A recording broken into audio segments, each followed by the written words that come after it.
A resolução de Malta foi aprovada.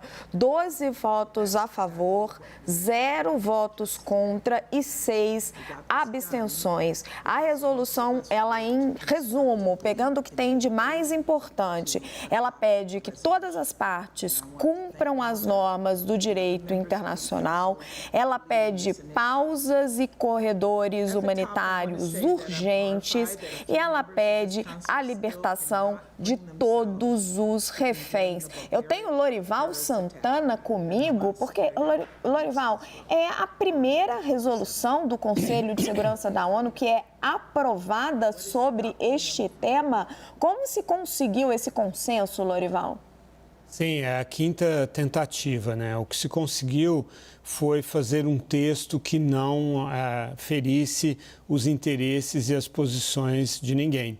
Isso Malta conseguiu. Malta é essa ilha, né, que pertence à União Europeia, que está ao sul, bem ao sul ali da Itália, e é um lugar onde se fala um tipo de árabe misturado com latim. É um país mediterrâneo que entende todos os lados dessa cultura.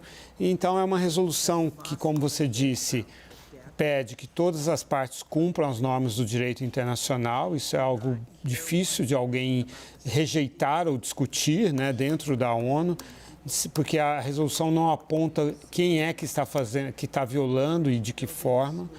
Pede pausas e corredores humanitários urgentes e a libertação de todos os reféns. Essa seria a parte que talvez pudesse levar a Rússia a uma posição um pouco desfavorável, mas a Rússia também não teria como ser vista defendendo a manutenção de reféns em cativeiro. Então, realmente, um feito muito importante aí obtido por Malta, com 12 votos a favor, nenhum voto contra, 3 abstenções. Lorival, como é que o que essa resolução tem de diferente para a resolução que havia sido proposta pelo Brasil e que foi vetada pelos americanos? Bem, a resolução brasileira, ela falava numa cessação de hostilidades, né? Isso é algo que os Estados Unidos não desejavam. E, além disso, a resolução brasileira, ela começava citando todas as resoluções do Conselho de Segurança que exigiam a retirada de Israel dos territórios palestinos ocupados, dos outros territórios árabes ocupados em 1967. Então, era uma resolução que trazia todo o histórico, né, de violações de Israel, de resoluções no passado do Conselho de Segurança. Então, e, além disso, tem o problema do timing, né? Ela foi proposta no dia em que o Joe Biden estava se reunindo com Benjamin Netanyahu. Então, por todos esses motivos, ela foi rejeitada pelos Estados Unidos, vetada pelos Estados Unidos, que depois apresentaram uma resolução bastante parecida com a resolução brasileira, mas falava especificamente em tréguas humanitárias, exatamente como essa fala agora, e nada em relação à cessação de hostilidades. Mas os Estados Unidos, naquela época, se apoiou na questão do direito de defesa de Israel. Será que esse tema foi contemplado agora, Lorival? Eu preciso ler o texto todo e já te respondo. Vou estudar isso agora.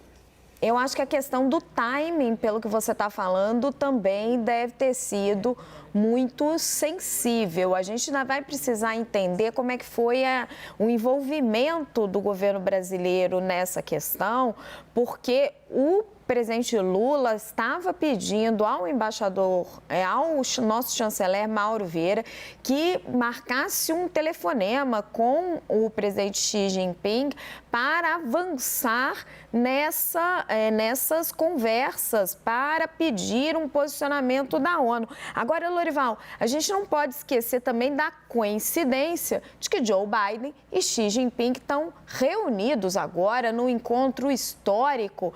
Dá para fazer alguma ligação? O fato dos dois estarem reunidos, a China na presidência do Conselho de Segurança, essa resolução sendo proposta por um país aparentemente neutro como Malta, não tem veto dos Estados Unidos, não tem veto da Rússia.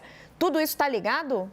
Está ligado, claro, e porque são as duas potências que estão reunidas e que têm papéis decisivos nessa história, mas também o fato da própria dinâmica interna do conflito, né? Israel agora depende menos dos bombardeios aéreos, Israel está em outra fase, os bombardeios continuam, mas são menos essenciais. Israel está, como a gente mostrou mais cedo, assumindo, né, as responsabilidades de força ocupante. Então, o momento é outro, o momento já vai caminhar para um momento de estabilização no interior da faixa de Gaza. A gente está recebendo aqui a informação de que se abstiveram Estados Unidos, Reino Unido e Rússia, né? Então, você vê aí que Estados Unidos e Rússia como dois países antagônicos, né, que têm posições antagônicas nessa questão, e Reino Unido também aliado de Israel, e a China como presidente do Conselho, então votando a favor.